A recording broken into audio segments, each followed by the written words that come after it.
Quel est celui d'entre vous qui, voulant bâtir une tour, ne commence pas par s'asseoir pour calculer la dépense et voir s'il a de quoi aller jusqu'au bout?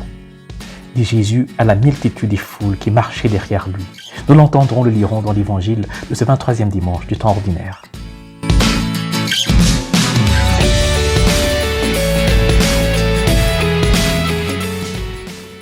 L'évangéliste nous dit qu'une multitude des foules suivait Jésus quand il se retourna pour leur dire: si quelqu'un vient à moi sans me préférer à son père, sa mère, sa femme, ses enfants, ses frères et sœurs, et même à sa propre vie, il ne peut pas être mon disciple. Visiblement, ce n'est pas le nombre de suiveurs ou de followers qui compte pour Jésus. C'est davantage la qualité et l'authenticité de ses disciples. Être disciple du Christ, marcher derrière lui, vivre conformément à la doctrine d'amour de son évangile au point de renoncer par exemple à un certain mode de vie ou de pensée ou encore à des pratiques personnelles, familiales, tribales ou sociales contraires à l'évangile, et cela à cause de mon attachement ou de notre attachement au Christ. Tout cela n'est pas chose évidente ou facile. Cela demande du sérieux, de la constance, de la cohérence qui font entrer le disciple comme dans un projet de construction qui, une fois les fondations jetées, devient irréversible. L'on doit aller jusqu'au bout du projet, au risque de se retrouver comme un objet de moquerie pour l'entourage. Or, le Seigneur Dieu ne voudrait jamais que l'un de ceux qui veulent le suivre soit objet de raillerie. Être un disciple authentique du Christ, être un véritable follower de Jésus de Nazareth, c'est donc d'abord accepter dans mon cœur et me convaincre de toute mon intelligence que dans le Christ Jésus, le poids du sang familial, tribal, ethnique ou racial pèse désormais moins lourd que l'eau de mon baptême. À ses disciples, le Christ a enseigné qu'en lui, le Fils de Dieu, nous sommes tous fils et filles de Dieu par adoption, de ce Dieu qui est Père de tous, Père des bons comme des méchants, des juifs comme des gentils. Et j'ajouterais même qu'il est Père des croyants et des non-croyants.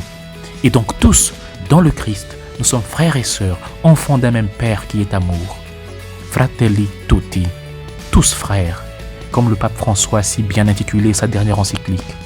Je ne saurais donc me dire chrétien en même temps que je suis ou je soutiens des pratiques ou des idéologies tribalistes, racistes, communautaristes ou même nationalistes qui divisent plus qu'elles n'unissent.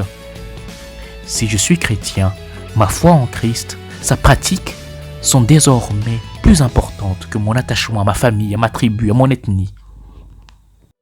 Une autre conséquence de ma véritable appartenance au Christ est que je ne saurais me dire chrétien les jours ou les dimanches à l'église, et la nuit, me voilà chez les féticheurs, chez les marabouts, ou simplement méditant le mal à faire à autrui pour le détruire.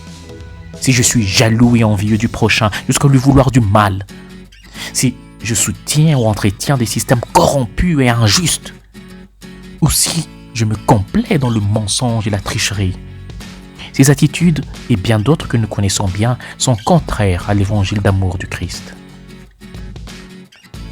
Prie donc avec moi pour que le Seigneur nous en garde. Seigneur Jésus, tu me rappelles aujourd'hui qu'être ton disciple demande du sérieux et de la cohérence entre ce que je dis et ce que je fais. Aide-moi à aimer ce que je professe dans la foi en ton nom, à cheminer avec toi au quotidien dans ce projet d'amour que tu m'invites à construire en aimant sincèrement tous les hommes comme mes frères et mes sœurs. Amen. Que le Seigneur te bénisse et te garde, ta famille et toi-même, au nom du Père et du Fils et du Saint-Esprit. Amen. Bon dimanche chez vous.